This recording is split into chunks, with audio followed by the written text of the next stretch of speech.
Ciao a tutti, tifosi del Napoli. Oggi vi raccontiamo una storia di mercato che avrebbe potuto cambiare le sorti del nostro prossimo avversario. La Juventus. Romelu Lukaku, il nostro attaccante di punta, è stato a un passo dal vestire la maglia bianconera non una, ma ben due volte. Prima di entrare nei dettagli, vi invito a mettere un like a questo video e di iscrivervi al canale per rimanere sempre aggiornati sulle ultime novità del Napoli. Era l'estate del 2019 e Juventus e Manchester United stavano lavorando a uno scambio di altissimo livello. Paulo Dybala in Premier League e Romelu Lukaku sotto la mole.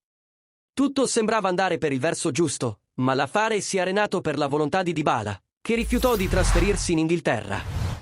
La gioia non voleva lasciare Torino e decise di rimanere per giocarsi le sue carte con Maurizio Sarri. Così, l'accordo tra i due club saltò all'ultimo minuto, nonostante Lukaku avesse già trovato un accordo con la Juventus. Ma non finisce qui. Anche nell'estate scorsa, la Juventus era tornata alla carica per Lukaku, intenzionata a sostituire Vlahovic con il belga. Tuttavia, questa volta fu la Roma di José Mourinho a spuntarla, portando Lukaku nella capitale.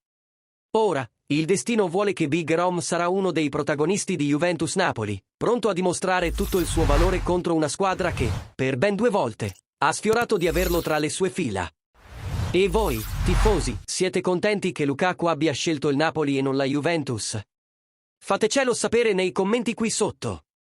E come sempre, lasciate un like e iscrivetevi al canale per non perdervi nessuna novità sul nostro Napoli. Forza Napoli, sempre!